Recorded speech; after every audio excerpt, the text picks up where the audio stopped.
Bismillahirrahmanirrahim. Assalamualaikum warahmatullahi wabarakatuh. Waalaikumsalam warahmatullahi wabarakatuh. Sebelum pelajaran dimulai, marilah kita sejenak membaca doa bersama, membaca surah Fatihah bersama dengan harapan apa yang kita pelajari pada siang hari ini bisa menjadi tambahan ilmu yang barokah dan manfaat. Amin. Lancar, bisa diberi kemudahan semuanya. Alhamdulillah.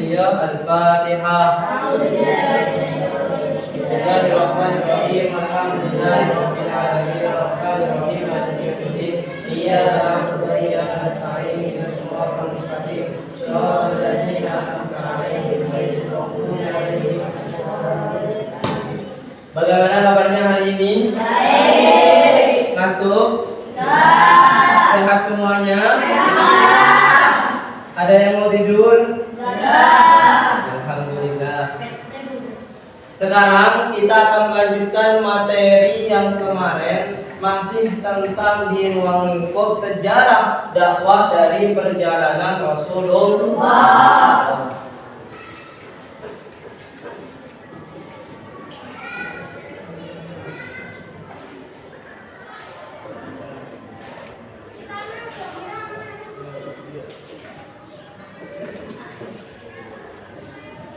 Kenapa kita masih menyuarakan dengan Rasulullah? Karena di metode yang akan kita pelajari masih tentang sejarah dan kisah-kisahnya Rasulullah.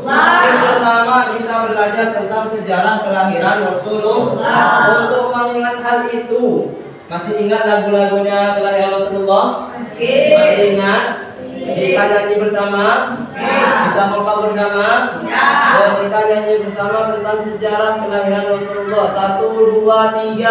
Abdullah dan ayahnya Aminah ibundanya Abu Thalib kakeknya Abu Thalib pamannya Khadijah istri setia Fatimah putri tercinta semua berasa mulia dari Quraisy bernama.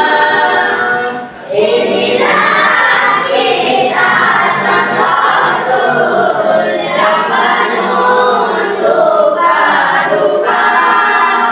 Inilah kisah sang Rasul yang penuh suka duka.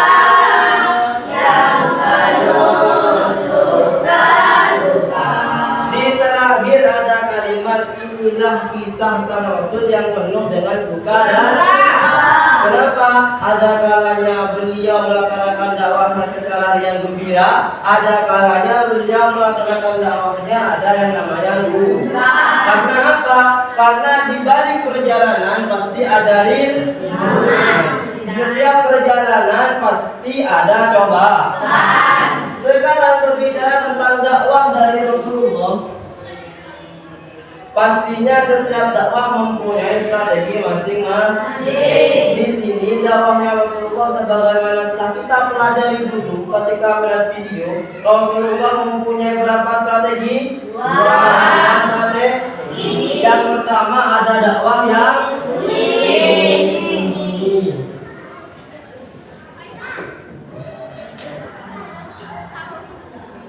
Yang kedua ada dakwah yang terangan.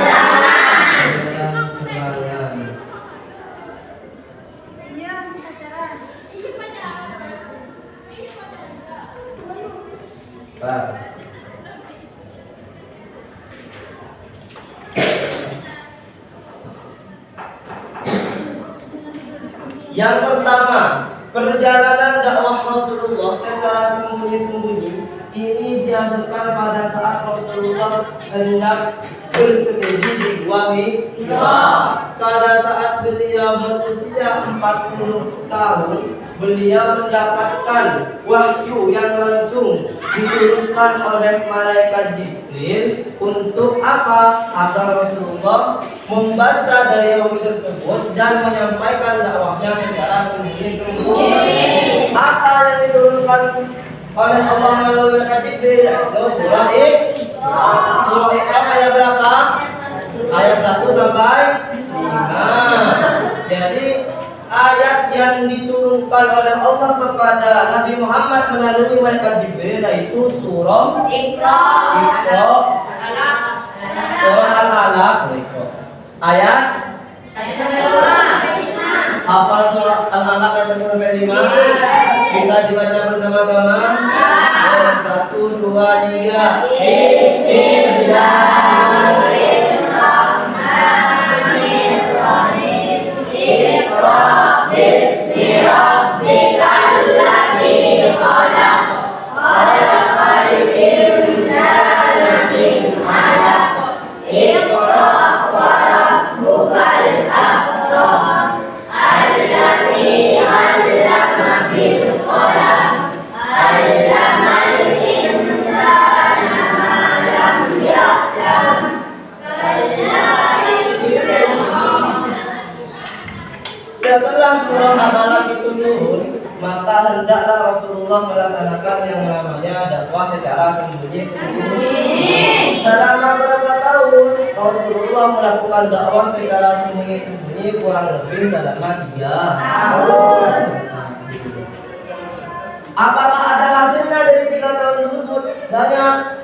Walaupun hanya orang-orang terdekatnya, hanya keluarganya, tapi di situ walaupun ada 3 tahun, pasti banyak rintangan dan banyak orang yang sudah mau ikut kepada Rasulullah. Setelah dakwah sembunyi-sembunyi selesai dilaksanakan, barulah Allah menurunkan kembali wahyu yang kedua agar apa?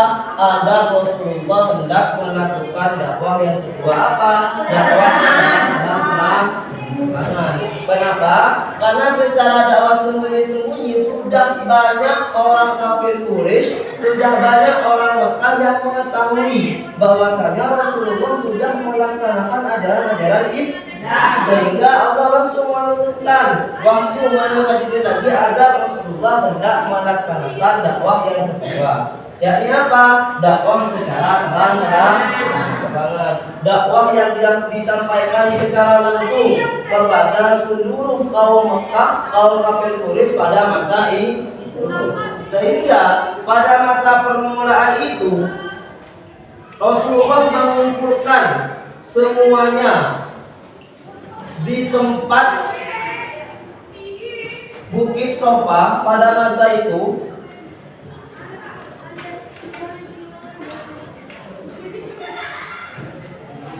Rasulullah mengumpulkan para pimpinan-pimpinan para kaum Mekah di Bukit Sofa untuk apa? Untuk menyampaikan ajaran-ajaran Islam. Dan pada saat pengumpulan itu ada satu pamannya Rasulullah yang langsung menentang tentang apa yang diajarkan oleh Rasulullah. Siapa yang menentang? Yakni pamannya Rasulullah yang bernama Abu Lahab. Sehingga karena Abu Lahab menentang akan dakwah yang disampaikan oleh Rasulullah, diabadikan oleh Allah pada surah Al-Lahab. Sehingga kenapa itu merupakan salah satu tragedi adanya surah Al-Lahab, karena Abu Lahab selaku pamannya Rasulullah sendiri tidak mau mengikuti akan dakwah yang disampaikan oleh Rasulullah, bahkan menentang dan ingin membunuh Rasulullah karena membawa ajaran-ajaran selain ajaran dari beliau. Abu Lahab. Setelah beliau Rasulullah melaksanakan dakwah secara terang-terangan, ada beberapa hal yang beliau peroleh di saat itu juga. Ada perhatian dan ada prioritas khusus yang didapatkan oleh Rasulullah di kota Mekah. Apa saja perhatian dan prioritasnya?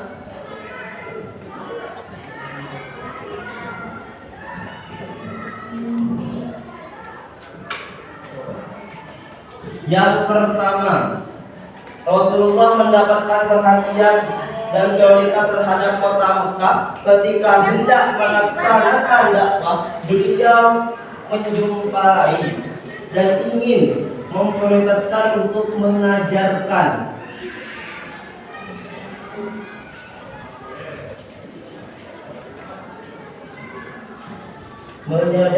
ketauhidan. Yang pertama yang beliau dapatkan pada saat hendak melakukan dakwah secara terang-terangan, Rasulullah langsung berpikir untuk memprioritaskan untuk mengajarkan tentang ketauhidan. Kenapa Rasulullah langsung berpikir akan hal ini? Karena melihat pada masa itu juga di kota Mekah kaum kafir Quraisy yang masih banyak belum mengenal siapa nama Tuhannya, masih belum mengenal siapa Allah, siapa yang harus disembah, sehingga banyak para kaum kafir Quraisy dan para kaum Mekah pada masa itu juga yang menyembah berhala, banyak yang menyembah bulan dan bintang, bahkan ada yang menyembah api. Sehingga Rasulullah berpikir untuk mengajarkan tentang ketauhidan. Apa isinya? Mengajarkan tentang siapa yang harus disembah, yakni Tuhan yang Maha Esa.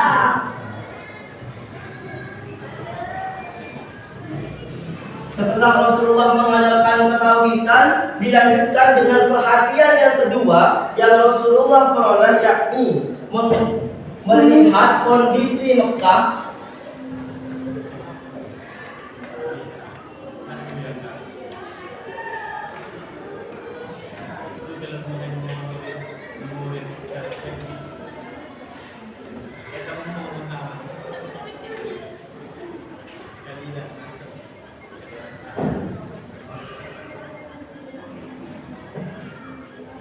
Pada masa itu juga banyak kaum Mekah yang masih menyembah berhala. Sehingga ketika Rasulullah mengajarkan tentang ketauhidan, akhirnya Rasulullah mengajak para kaum Mekah agar apa?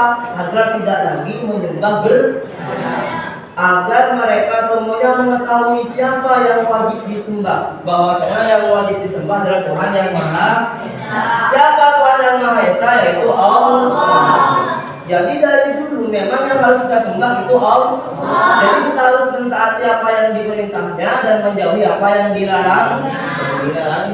Yang ketiga, Rasulullah memberikan khabar.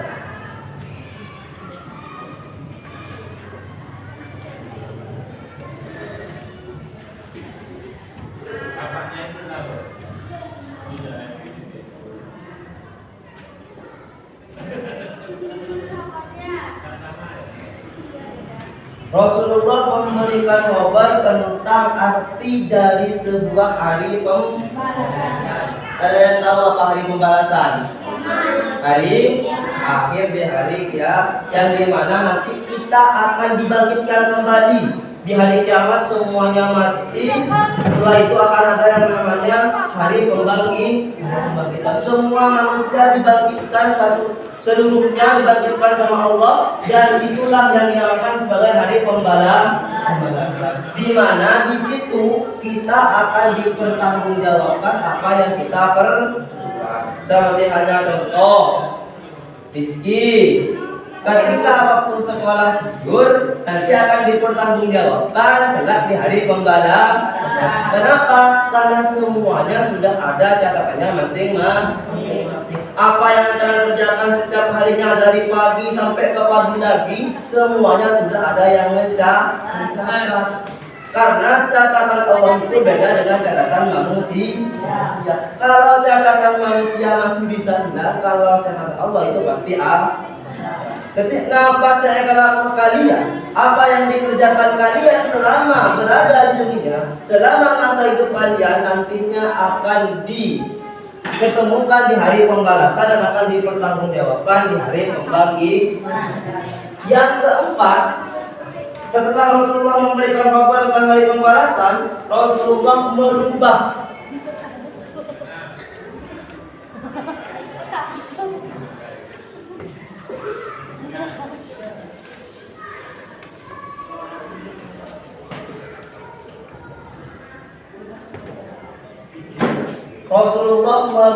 perilaku masyarakat Mekah.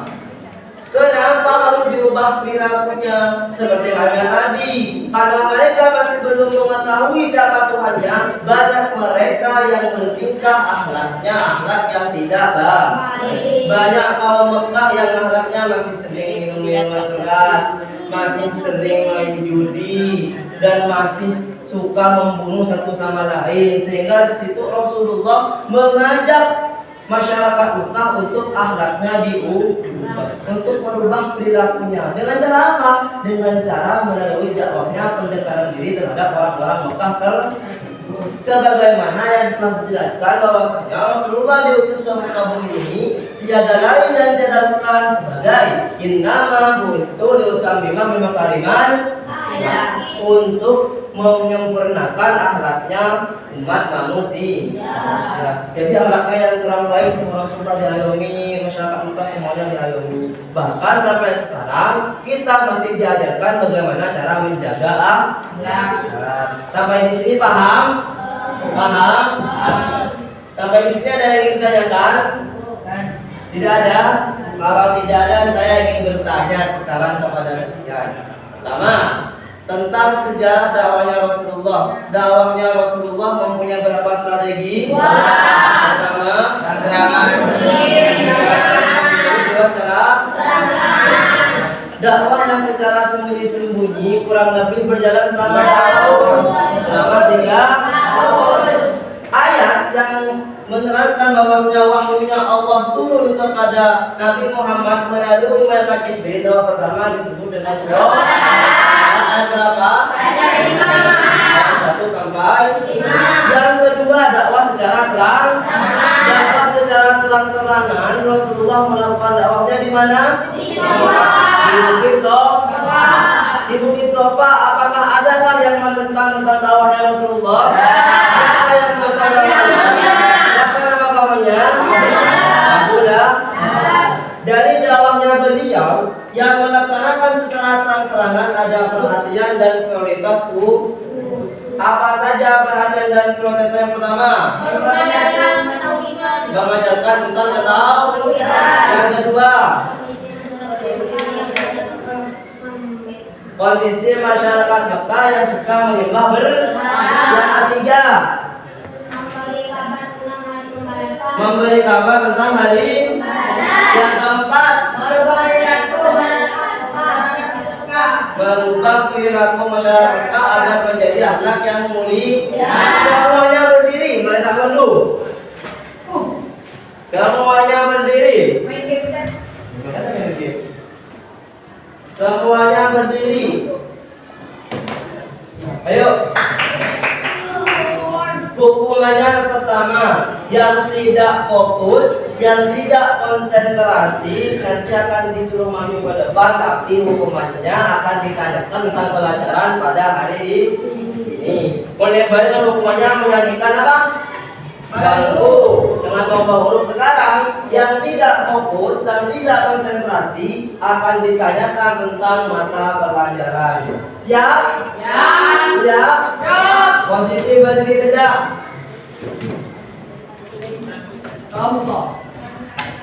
Ketika saya mengatakan tepuk mufrad maka tepuknya 1 kali. Ketika tepuk tasnya maka 2 kali. Ketika tepuk jamak maka 3 kali. Kalau tanpa ada kata tepuk cuma mufrad pastinya jamak cukup dengan mengatakan apa yang dikatakan. Misal mufrad maka jawabnya mufrad. Yang salah gimana?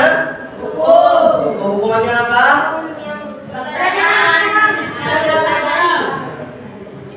Fokus, berdiri yang benar, konsentrasi. Konsentrasi dimulai. Konsentrasi. Konsentrasi dimulai. Percobaan dulu, tepuk mufrad, tepuk tasniyah, tepuk jamak, mufrad, tasniyah, jamak. Siap berarti kan? Iya.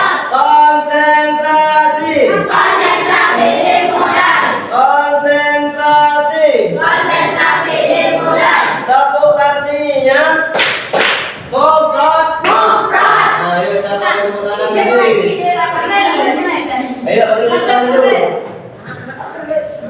Saya cari 2 orang lagi yang sampai ada temennya. Siap? Siap. Fokus. Kalau kalian fokus, insya Allah tidak akan dipanggil. Tepuk mufrad, tepuk tasniah, jamak, tasniah, tepuk jamak, mufrad, tepuk tasniah.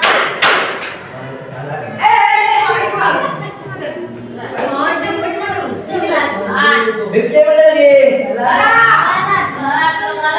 Kamu ni? Oh, bentar lagi. Berdiri. Siapa nyuruh duduk? Berdiri. Satu kali lagi. Sekarang diubah. Mungkin kalau tadi kalau bilang tepuk berarti tepuk. Sekarang yang tanpa bilang tepuk harus tepuk. Misal mufrad maka tepuk 1, tasniah tepuk 2, jamak tepuk 3. Kalau misal ada tepuknya tepuk mufrad berarti tanpa tepuk. Siap? Bisa? Terbalik berarti? Bisa? Bisa?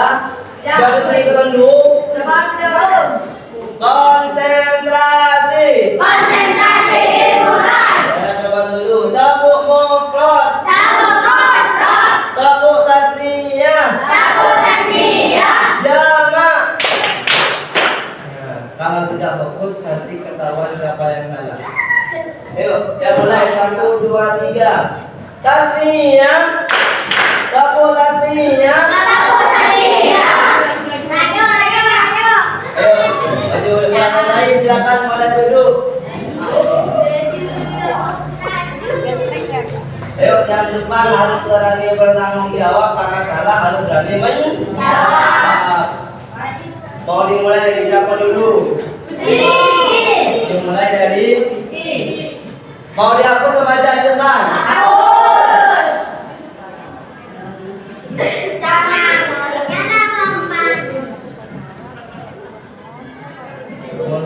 Iya.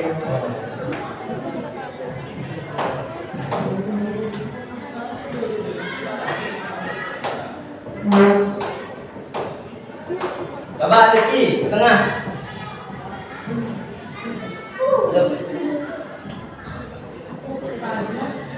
Kalian yang mau ngasih soal apa kalian mau soal? Soal pertama, berarti yang jawab benar salahnya kalian ya. Soal pertama, siapakah pamannya Rasulullah yang menentang tentang dakwahnya Rasulullah? Benar? Ada berapa dakwahnya Rasulullah yang dilakukan? Apa saja? Secara terang-terangan, secara sembunyi. Benar? Berlangsung selama berapa tahun dakwahnya Rasulullah yang secara sembunyi-sembunyi? Selama 3 surah. Apa yang menerangkan bahwa Rasulullah harus melaksanakan dakwah? Hafal? Insya Allah coba dibaca. Yang lain dengarkan. Yuk, bismillah.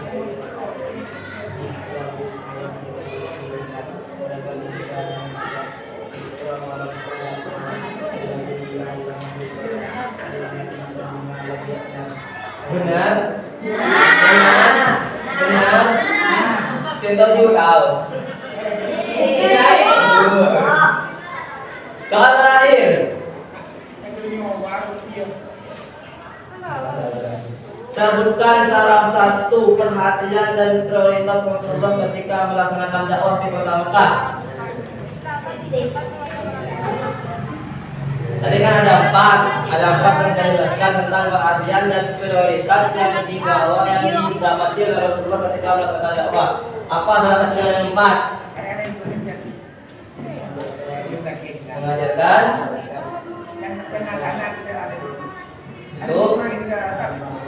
untuk menyembah atau dikenal dengan mengajarkan tahu dan benar. Tangan untuk Rizky. Duduk selanjutnya. Siapa namanya? Siapa? Kiki. Pondok kan ya? Bismillahirrahmanirrahim. Kalian dengarkan. Paham ya Rizky? Bisa menjawab.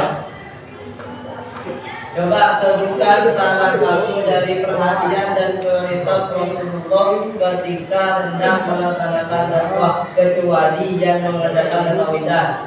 Barangkali sedikit dulu. Ada 4, 1 mengadakan tawidah, 2, 3 tempatnya apa?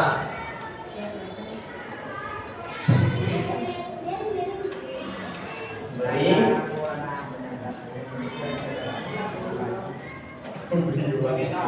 Pemberi, coba. Ayo yang di bawah apa? Mengubah perilaku masyarakat. Apa dari guru? Jadi perhatian dan prioritas Rasulullah ketika melakukan dakwah ada mengubah perilaku masyarakat. Rasulullah melaksanakan dakwah dilakukan dengan beberapa cara. 1, 2. Ketika melaksanakan dakwah terang-terangan, Rasulullah melaksanakannya di mana?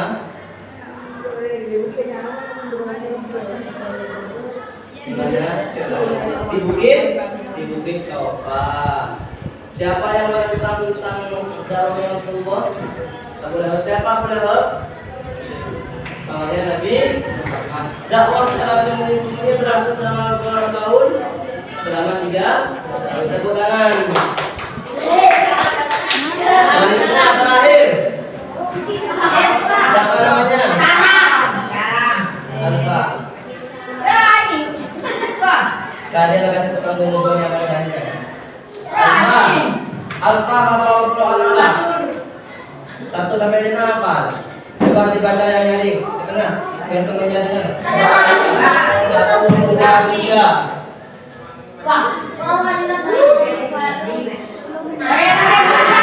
Suaranya yang keras.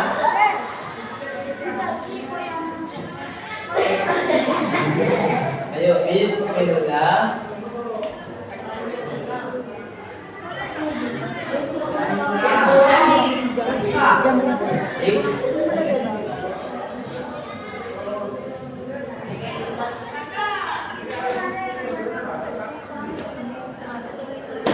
Alaman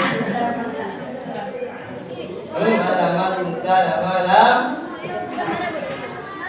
Itu surah Al-Alaq termasuk surah yang diturunkan kepada siapa? Kepada siapa?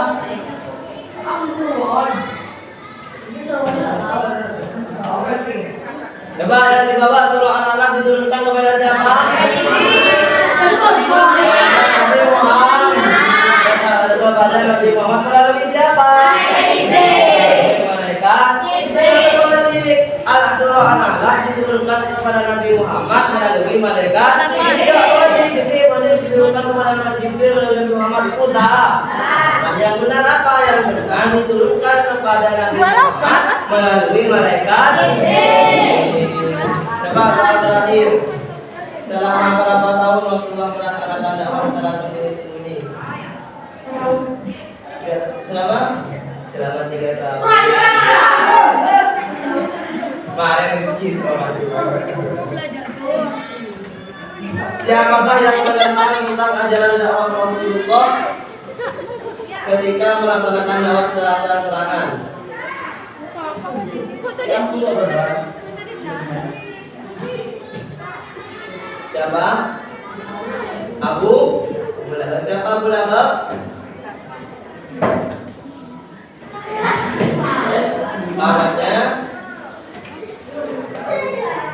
Namanya dan kasih tepuk tangan dulu. Dan juga kasih tepuk tangan buat kita semua. Sampai di sini paham? Paham? Kurang lebihnya paham tentang dakwahnya Rasulullah.